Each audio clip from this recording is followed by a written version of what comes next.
I want to say to particularly women of color, because we have been so traumatized and not aware of our trauma.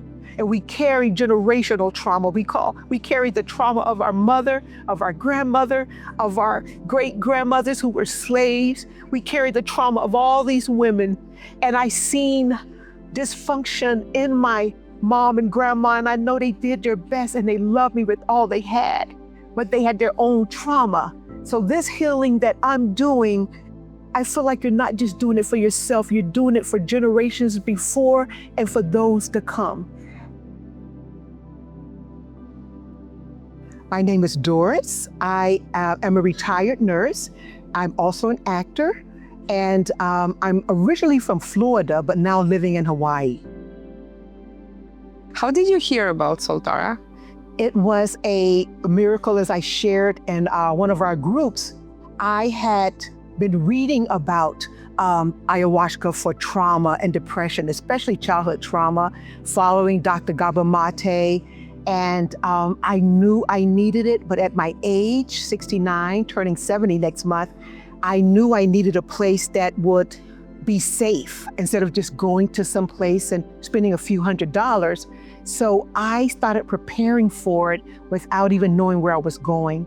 And one night I was in a trauma trigger, and I just questioned myself. I wonder where Dr. Gabor Mate is on the advisory board. So I Googled those same words, and Soltara came up first. And when I looked at it, I said, this place is twice my monthly income, because I had that occupation, but trauma has pretty much taken just about everything because your life becomes so small. So I did not have the money. And when Soltara came up, I just looked at the beautiful pictures and saw that Dr. Gabor Mate was on the advisory. And then I saw the scholarship. And I just did not even think I was gonna get it. So I just filled it out. And in 2 days, I got accepted. And that's the miracle of how I found Soltara. Not only did I find my first treatment with ayahuasca, my first experience, but at such a beautiful place. I mean, I got the best, and that is amazing, and I'm very grateful. Or if you're talking to someone who has never done this before, how would you describe a ceremony night? To me, as a young Black girl growing up in the South, it's like you don't leave church when the preacher is talking, right? Because you're in the presence of, and to me, the ceremony was like being in a sacred place with sacred healers. And I felt honored. I felt that I was in such a powerful healing environment that demanded respect and demanded me to be open and trust. And it was just something unlike anything I've experienced. Beautiful, painful, but still at the end, such joy. Because, I have to go through the pain to get to the joy. What did you think of the maestros and the work they did? There are no words. And how could somebody who does not speak my language, does not have my background, know exactly what I need, know exactly what I need to work on? They had no interviews with me, but the very thing I needed, they knew. This spiritual, God-given gift that they have trained, because I read all of the maestros and all of everybody's portfolio, what you have on your site. And I just read about each one and how they were committed to this healing since 12 or 14 years old. They've been doing this all their life. And yet they are such human beings full of joy and love. But when they're doing the work, I saw them, certain nights at certain archetypes of people. And the first night, when establishing safety was very important when you have childhood trauma. You cannot heal without feeling safe, I don't think. And they were like warriors. I saw them as warriors, warring in the spirit, fighting in the spirit for us, warring and protecting and not letting anything happen. And then they became maternal and paternal and loving. And they were many things, but vessels of healing that is so powerful that your mind has to kind of suspend the rational thinking and just trust. And no, I mean, as a Christian, growing up, some people might think, oh, this is, that's not of God. But God uses who he will use. And he told me months ago in my meditation that your healing would be very non-traditional, because I've done all the traditional means of healing, everything that was available. This is where I'm led, and it's a gift from God. And these healers are God's vessels and gifts. Could you describe the experience of coming into the retreat with a bunch of strangers, and what is the feeling about the group right now? I'm laughing because, Bonnie, we worked out some things. This experience was preparing me before I even got here. So when I got here, I grew up as, sometimes being the only Black nurse in the unit, the only Black kid in the school, the only Black whatever. And I have this persona, but there's still, history and things that have happened to me and all of that. And I wasn't even aware when I came here that was still settling with me.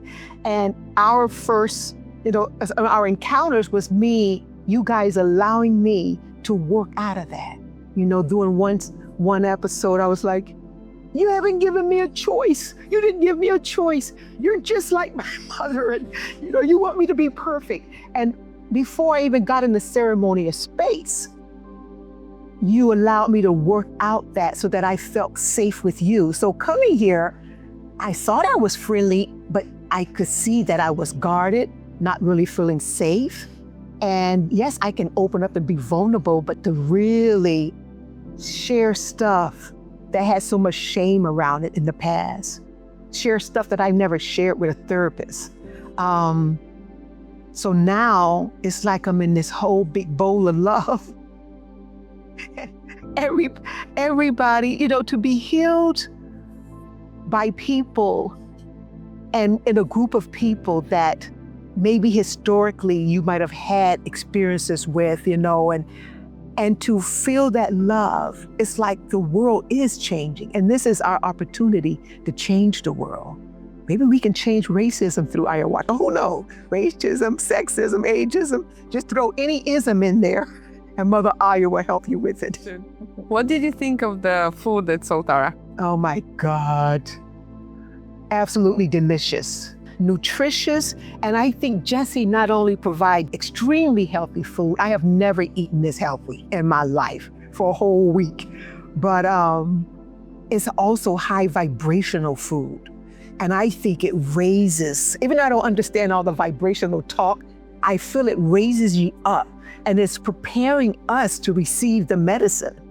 Everything prepared us. The yoga prepared us with Tatiana, and the food prepared us, and it was just very nurturing. You could feel the love he put in it, the effort he put in it, and it's just the most delicious food and healthy. I didn't think I could eat that healthy and enjoy it, but I'm gonna go home trying to eat more like this.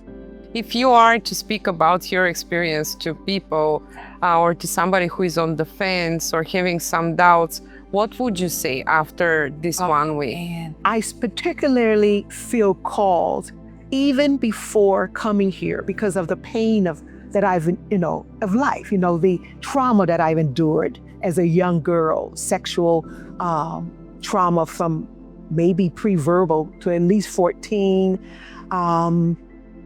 substance abuse for many years in recovery, depression, treatment resistant, they say, domestic violence, and then finally the death of my only child by suicide 32 years ago this month. So this month is special to be here in honor of him. And I want to say to particularly women of color, because we have been so traumatized and not aware of our trauma. and we carry generational trauma. We carry the trauma of our mother, of our grandmother, of our great-grandmothers who were slaves. We carry the trauma of all these women. And I seen dysfunction in my mom and grandma, and I know they did their best and they loved me with all they had, but they had their own trauma. So this healing that I'm doing, I feel like you're not just doing it for yourself, you're doing it for generations before and for those to come. And one prayer I had was, God, just make sense of this pain. Just give purpose, because all this pain without purpose is just suffering without any reason. But to use my pain, to use my suffering, and to say that there's always hope, you never give up, and whatever you need to do to save yourself, do it, because you're worth it. And to not worry about what society says or what the church says. If God leads you here and you feel that in your spirit, come and get the healing. Be prepared to go through the fire. But at the end, weeping may endure for a night, but joy cometh in the morning. Your healing is going to affect generations after you. Could you speak with one word about deserving and this necklace here? This beautiful friend here had this commissioned by a jeweler. I've never had a piece of jewelry commissioned by anybody. And she said when she came here to get it in Costa Rica, he's done jewelry for her in the past, she looked at it and said, this isn't for me. And since people were, admiring my tattoos, I talked about being a breast cancer survivor, and I covered my scars with these tattoos that represent the tree of life. And she said, this is the tree of life. And during one of the ceremonies, Mother Aya told her, this is for Doris. Give this to Doris. And it's something, I've never been given anything this precious. I've given a lot of precious things, but to receive it. And that's my challenge, is to receive love. Because once we heal the trauma, once we start this journey, then we have to work at opening ourselves, because trauma creates holes that the love just flows through because you can't receive it. You can give it, but you can't receive it. And to be able to receive this, a little overwhelming, but I am learning to receive, and I am just so blessed and so grateful. And thank you to everybody here. I love you all.